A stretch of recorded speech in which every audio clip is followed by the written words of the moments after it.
Une vie de plénitude. Plénitude, on va voir ce thème.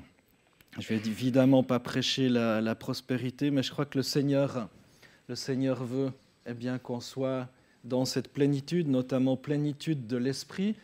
Je vais vous montrer la petite vidéo que j'ai montrée ce matin en guise d'introduction et on va voir la suite. Depuis que Dieu a créé le monde, il est à l'œuvre pour le bien-être des humains. De tous les humains. Dieu a même continué à les aimer alors qu'ils se sont détournés de lui. Ils n'ont pas tenu compte de ses avertissements, préférant choisir par eux-mêmes leur propre manière de vivre. Mais Dieu a tant aimé le monde qu'il déclenche son grand projet pour le salut des êtres humains. Une longue histoire d'amour qui traverse la Bible et les siècles et qui le conduit à donner son Fils unique, Jésus. C'est par la foi en lui que tout le monde peut vivre en paix avec Dieu. Les chrétiens, ainsi libérés de la peur de la mort, accèdent à la vie éternelle et reçoivent comme mandat de propager cette bonne nouvelle. Poussés par l'amour de Dieu, ils sont envoyés. Avons-nous un rôle ? Avons-nous un rôle ? Je le crois sincèrement. Et le texte que j'aimerais lire avec vous maintenant, ça se trouve dans l'Évangile de Jean, chapitre 7, versets 37 à 39. Le dernier jour, le grand jour de la fête, Jésus debout s'écria « Si quelqu'un a soif, qu'il vienne à moi et qu'il boive. Celui qui croit en moi, des fleuves d'eau vive couleront de son sein, comme dit l'Écriture. » Il dit cela de l'Esprit qu'allait recevoir ceux qui croiraient en lui, car l'Esprit n'était pas encore donné parce que Jésus n'avait pas encore été glorifié. Si quelqu'un a soif, qu'il vienne et qu'il boive. Des fleuves d'eau vive couleront de son sein. Personne ce soir peut vous obliger à boire. Personne ce soir peut vous obliger à avoir soif. Mais la Bible nous dit, si quelqu'un a soif, qu'il vienne et qu'il boive. Cette eau du Saint-Esprit, la présence de Dieu est à la disposition de chacun. Et Jésus veut non seulement étayer notre soif spirituelle, mais il veut encore nous remplir de son esprit, afin qu'on devienne aussi une source d'approvisionnement pour les hommes, pour les femmes qui ont soif autour de nous. On a ce rôle à jouer. Jésus est venu dans le but aussi d'attirer des hommes, des femmes à lui, des personnes qui vont se donner de tout leur cœur, mais il est venu aussi afin de nous remplir de son esprit. Il nous a envoyé son esprit afin qu'on puisse à notre tour être un canal de bénédiction pour les personnes de ce monde. Et si on regarde au travers de ce texte, il est parlé de ces fleuves d'eau vive, des fleuves d'eau qui apportent la vie, littéralement, cette Zoé. C'est cette vie comme notre vie aussi. Le type d'eau qui découle de nous, c'est ces fleuves. Des fleuves, ce n'est pas juste un petit filet d'eau, mais il y a cette abondance de la présence de Dieu, cette abondance du Saint-Esprit. Ce n'est pas stagnant, ce n'est pas pollué comme les eaux de ce monde qui font que de nous tourmenter.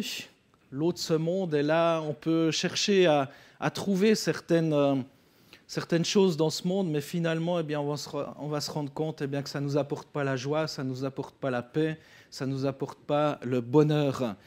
L'eau de ce monde, ce que le monde, entre guillemets, peut nous offrir, ça peut être pas mal, mais c'est très passager. L'eau que le Seigneur nous apporte, c'est une eau qui coule jusque dans la vie éternelle.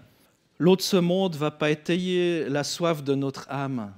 Et on a besoin de cette eau vive qui coule, ce fleuve qui se régénère constamment. On a besoin de se laisser remplir du Saint-Esprit. L'eau de ce monde, finalement, peut être une source d'empoisonnement et va tuer, va faire beaucoup de mal. On peut boire à certaines sources qui vont être sources pour certains de difficultés. On a lu ce matin aussi, et j'aimerais juste lire avec vous le psaume 15. C'est un psaume de David, le psaume 15, qui nous dit « Éternel, qui séjournera dans ta tente ? Qui demeurera sur ta montagne sainte ? Celui qui marche dans l'intégrité, pratique la justice et dit ce qu'il pense vraiment. Il ne calomnie pas avec sa langue. Il ne fait pas de mal à son semblable. Il ne jette pas le déshonneur sur son prochain. Il regarde avec répulsion l'homme au comportement méprisable, mais il honore ceux qui craignent l'Éternel. Il ne se rétracte pas, il fait un serment il ne se rétracte pas s'il fait un serment à son préjudice. Il n'exige pas d'intérêt de son argent et n'accepte pas de don contre l'innocent. Celui qui se conduit ainsi ne sera jamais ébranlé. L'eau de ce monde va pousser à la calomnie. L'eau de ce monde va pousser parfois à dire « mais je t'ai pas promis, mais je t'ai pas dit ». L'eau de ce monde va nous pousser à être tout simplement incohérents et à mépriser aussi notre prochain. Mais l'eau que le Seigneur nous transmet, c'est une eau qui se renouvelle, une eau qui apporte la vie. Le type d'eau qui coule de nous ne donne ni ne soutient la vie. On a besoin de cette eau qui vient du Seigneur, cette eau du Saint-Esprit, comme c'est écrit ici, comme Jésus propose. Si quelqu'un a soif, qu'il vienne à moi et qu'il boive. Celui qui croit en moi, des fleuves d'eau vive couleront de son sein. On voit aussi au travers de ce texte la mesure de l'eau qui découle de nous et surtout du Seigneur. C'est une source d'approvisionnement abondante pour tous. Des fleuves d'eau vive couleront. Si quelqu'un vient à moi, des fleuves d'eau vive. Et aujourd'hui, vous pouvez être une source d'approvisionnement pour d'autres, une source d'approvisionnement abondante, tout le temps, en toute saison, qui gèle jamais, qui sèche jamais. Il n'y a pas de sécheresse, qui ne s'épuise jamais. Lorsqu'on vient se ressourcer à la fontaine du Seigneur, à la source du Seigneur, on reçoit, non pas dans le but de recevoir, mais on reçoit, et c'est important de recevoir pour pouvoir donner. C'est quelque chose, c'est un circuit. C'est un circuit, on reçoit, mais pas dans le but d'amasser des trésors pour soi-même, mais dans le but de pouvoir en retransmettre. Troisième chose, la source de cet approvisionnement, c'est le Saint-Esprit dans la vie du croyant. C'est la plénitude de l'Esprit que Dieu a promise. On voit ça dans Joël 2, versets 28 et 29. « Après cela, je répandrai mon esprit sur toute chair. Vos fils et vos filles prophétiseront, vos anciens auront des songes et vos jeunes gens des visions. Même sur les serviteurs et sur les servantes, en ces jours-là, je répandrai mon esprit. » On est au bénéfice de cette effusion du Saint-Esprit, mes frères et sœurs, et je crois qu'on a à se laisser remplir de cette source de l'Esprit. Si on veut pouvoir transmettre, si on veut pouvoir annoncer un message dans ce monde qui en a tellement besoin, on a besoin de recevoir, de se laisser remplir par le Saint-Esprit, de se laisser guider, de se laisser diriger, de se laisser aimer même par notre Seigneur. Et le prophète Ésaïe, dans Ésaïe 55, versets 1 à 13, va nous inviter pour autant qu'on ait soif. Ésaïe 55, 1 à 13 dit « Vous tous qui avez soif, venez vers les eaux. » Est-ce que vous avez soif? Amen. C'est une eau juste qui désaltère pour l'éternité. « Ô vous tous qui avez soif, venez vers les eaux, même celui qui n'a point d'argent. » Ça, c'est top. Venez acheter et manger. Venez acheter du vin et du lait sans argent, sans rien payer. Pourquoi pesez-vous de l'argent pour ce qui n'est pas du pain? Pourquoi peinez-vous pour ce qui ne rassasie pas? Écoutez-moi donc et mangez ce qui est bon. Et vous, vous délecterez des mets succulents. Tendez l'oreille et venez à moi. Écoutez, votre âme vivra. Je conclurai avec vous une alliance éternelle, celle de la bienveillance fidèle envers David. Voici, je l'ai établi comme témoin des peuples, comme conducteur, commandant les peuples. Voici, tu appelleras une nation que tu ne connais pas, et une nation qui ne te connaît pas accourra vers toi à cause de l'Éternel ton Dieu, du Saint d'Israël qui te donne ta splendeur. Cherchez l'Éternel pendant qu'il se trouve, invoquez-le tandis qu'il est prêt. Ce soir, mes frères et sœurs, je ne vais pas être long, on ne fait pas des messages très longs le soir, mais j'aimerais juste être pertinent, je l'espère, au travers de la parole de Dieu, qui ne revient pas à l'Éternel sans effet. Et je crois vraiment à cette puissance de la parole de Dieu, où il est dit « Cherchez l'Éternel pendant qu'il se trouve, invoquez-le tandis qu'il est prêt ». Aujourd'hui, non seulement dans cette église ou dans une autre église, vous êtes appelés à chercher l'Éternel, mais à chaque jour de votre vie, à chercher l'Éternel, à l'invoquer, à l'invoquer non seulement pour vous, mais aussi pour vos bien-aimés, pour celles et ceux qui vous entourent, pour vos familles, pour vos collègues de travail, pour les personnes qui vous entourent. Verset 7, que le méchant abandonne sa voie et l'homme de rien ses pensées. Là encore, la parole de Dieu nous rectifie, nous enjoint à changer de comportement, qu'il retourne à l'Éternel qui aura compassion de lui, à notre Dieu qui pardonne abondamment. De nouveau, on parle de générosité de la part du Seigneur, d'abondance. Le Seigneur pardonne abondamment, pas un petit peu. Verset 8, car mes pensées ne sont pas vos pensées et vos voix ne sont pas mes voix, oracle de l'Éternel. Autant les cieux sont élevés au-dessus de la terre, autant mes voix sont élevées au-dessus de vos voix et mes pensées au-dessus de vos pensées. Mes amis, mes frères et sœurs, le Seigneur est largement plus grand que tout ce qu'on peut penser, imaginer. Et c'est pour ça aussi qu'on peut dire que toute chose contribue au bien de ceux qui aiment Dieu. Parce que nous, on voit de façon limitée, mais le Seigneur voit de façon bien plus grande, bien plus large et sur une plus longue distance. Il connaît le début et la fin. Il connaît l'éternité. Il sait toutes choses. Autant les cieux sont élevés au-dessus de la terre, autant mes voix sont élevées au-dessus de vos voix et mes pensées au-dessus de vos pensées. Verset 10. Comme la pluie et la neige descendent des cieux et n'y retournent pas sans avoir arrosé, fécondé la terre et fait germer les plantes, sans avoir donné de la semence au semeur et du pain à manger, du pain à celui qui mange, ainsi en est-il de ma parole qui sort de ma bouche. Elle ne retourne pas à moi sans effet, sans avoir exécuté ma volonté et accompli avec succès ce pourquoi je l'ai envoyée. Cette parole de Dieu, elle est tellement importante à lire. Lisez-la, relisez-la, méditez-la, parce que c'est une parole qui suscite la foi, une parole qui suscite la vie, qui procure la vie. Souvent, j'entends les gens dire « Ah, mais j'ai lu la Bible, c'est fait. » Et voilà, je l'ai lu, donc maintenant je peux bien la cacher, la mettre loin. C'est fait, c'est lu. Non, relisez-la. Combien de fois, peut-être même un texte, vous l'avez lu des dizaines de fois, et tout à coup, il est comme en train de s'arracher de la Bible et il vous parle comme si vous ne l'aviez jamais lu.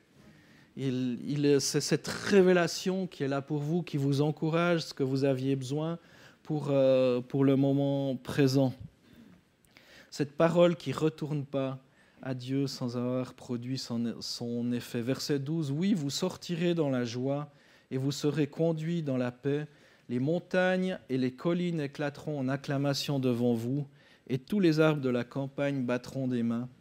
Au lieu des buissons s'élèvera le cyprès, au lieu de l'ortie croîtra le myrte, et ce sera pour l'Éternel une renommée, un signe perpétuel qui ne sera pas retranché. » Ça vaut la peine de lire la parole de Dieu, mais vous aurez vu au tout début, c'est dit, vous tous qui avez soif, venez vers les eaux. Venez vers les eaux. Il ne suffit pas d'avoir un pasteur qui va lire la Bible à votre place, la méditer, ou des personnes qui vont vous préparer des superbes études bibliques, ou des responsables de groupes de maison qui vont se préparer, lire la Bible, et vous mâchez un petit peu cette nourriture.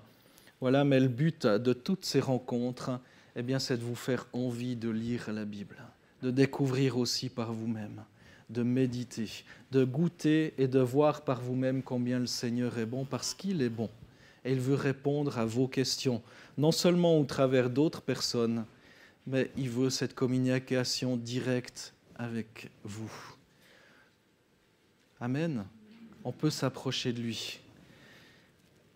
Et j'aimerais dire encore ce soir que la plénitude est à disposition de tous les croyants qui sont venus à Jésus. Pas juste quelques personnes. Dans Éphésiens 3, 14 à 21, il est écrit « C'est pourquoi je fléchis les genoux devant le Père, de qui toute famille dans les cieux et sur la terre tire son nom, afin qu'il vous donne, selon la richesse de sa gloire, d'être puissamment fortifié par son esprit dans l'homme intérieur. » Le Seigneur veut vous donner d'être puissamment fortifié par son esprit dans l'homme intérieur. Non seulement un petit peu, on parle d'abondance, il veut vous fortifier avec abondance. Verset 17, que le Christ habite dans vos cœurs par la foi. Est-ce qu'il est vraiment dans vos cœurs par la foi? Et que vous soyez enracinés et fondés dans l'amour. Ces racines, je ne sais pas si vous soulevez les pieds, si vous voyez les racines qui sont là, enracinés et fondés dans l'amour. Est-ce que vous êtes quelqu'un d'aimant, d'aimable? Enraciné et fondé dans l'amour de Dieu, cet amour de Jésus-Christ. Ça doit se voir, ça doit se percevoir, ça doit aussi se transmettre. Pour être capable de comprendre avec tous les saints quelle est la largeur, la longueur, la profondeur, la hauteur, et de connaître l'amour du Christ qui surpasse toute connaissance, en sorte que vous soyez remplis jusqu'à toute la plénitude de Dieu. Encore et encore, on parle de plénitude, une vie de plénitude, que vous soyez remplis jusqu'à toute la plénitude de Dieu. Dieu veut vous donner au-delà de tout ce que vous pouvez penser et imaginer. Je ne parle pas d'argent, je ne parle pas de biens matériels, je ne parle pas de la dernière voiture ou du dernier truc à la mode, mais je parle de sa présence. Je parle de sa présence, parce que toutes ces choses sont passagères, toutes ces choses s'usent. Même une belle maison va finir par s'user. Par contre, la présence de Dieu, elle est appelée à grandir dans vos vies. Et ça c'est appelé à ne pas s'user, mais au contraire à s'améliorer de jour en jour, à croître de jour en jour, sa présence. Et sa présence, va finalement produire... Ce qu'elle doit produire, c'est qu'on est transformé de jour en jour par son esprit. Or, verset 20, or à celui qui par la puissance qui agit en nous peut faire infiniment au-delà de tout ce que nous demandons ou pensons, à lui la gloire dans l'Église et en Jésus-Christ dans toutes les générations, au siècle des siècles. Amen. Alors j'aimerais conclure ce message. Les chrétiens remplis de l'Esprit débordent et déversent l'Esprit de Dieu. Est-ce que vous êtes un chrétien, une chrétienne remplie de l'Esprit? Remplie de l'Esprit. Demandez à Dieu ce fruit de l'Esprit, l'amour, la joie, la paix, la patience. Est-ce que vous êtes joyeux? Est-ce que vous avez cet amour de Dieu? Est-ce que vous avez la paix? Demandez d'être rempli parce que Dieu veut vous donner ces choses-là, afin que vous soyez contagieux. Contagieux, comme Jésus nous invite à être. Comme j'ai lu au tout début, le dernier jour, le grand jour de la fête, Jésus debout s'écria, si quelqu'un a soif, qu'il vienne à moi et qu'il boive. Celui qui croit en moi, des fleuves d'eau vive couleront de son sein, comme dit l'Écriture. Il dit cela de l'Esprit qu'allaient recevoir ceux qui croiraient en lui, car l'Esprit n'était pas encore donné parce que Jésus n'avait pas encore été glorifié. Est-ce que ces fleuves d'eau vive coulent? On parle d'effusion de l'Esprit, on parle de plénitude du Saint-Esprit, on parle de baptême du Saint-Esprit. Est-ce que vous vous laissez renouveler dans la présence de Dieu, dans cette présence de l'Esprit? Il n'y a que comme ça qu'on peut croître. Il n'y a que comme ça qu'on peut grandir. Je crois qu'il y a beaucoup de chrétiens qui sont un petit peu comme amnésiques. Ils oublient qui ils sont. Ils oublient qu'ils ont cette puissance de l'esprit à porter. Non pas pour épater la galerie, c'est pas ça. Non pas pour faire des choses bizarres, c'est pas du tout ça. Mais pour pouvoir transmettre la lumière de Dieu au monde. Est-ce que vous savez qui vous êtes en Christ? Est-ce que vous pourriez imaginer Obélix? Je ne sais pas si vous avez déjà lu Astérix et Obélix. Obélix qui oublie qui il est. Il est tombé dans la potion magique, comme dit l'histoire, quand il était petit. Qui oublie toute sa force qu'il a. Il oublie qu'il n'a pas à craindre les Romains, les Gaulois, toutes ces choses-là. Qu'auraient fait les Romains S'il était devenu amnésique, il l'aurait pris, il l'aurait empêché d'entrer en contact avec les autres Gaulois, de peur que finalement on lui dise « mais qui il est ?» Et je crois qu'il y a beaucoup de chrétiens qui sont comme ça, qui s'empêchent d'être en contact avec d'autres croyants. Et c'est qu'en contact aussi avec d'autres, eh bien, qu'on va se souvenir, être encouragé aussi qui on est en Christ. Qui on est en Christ, qu'on a cette puissance de Dieu en Christ.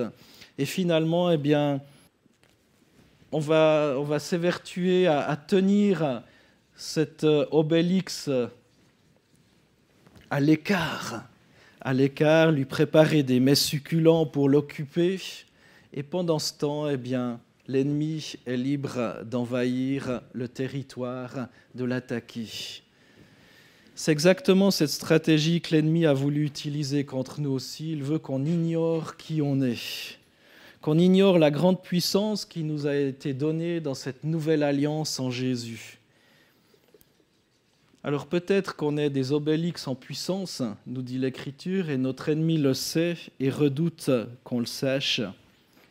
Cette bénédiction extraordinaire est liée aussi au glorieux ministère de Jésus. Vous tous qui avez soif, venez. Venez dans la présence de Jésus. Venez.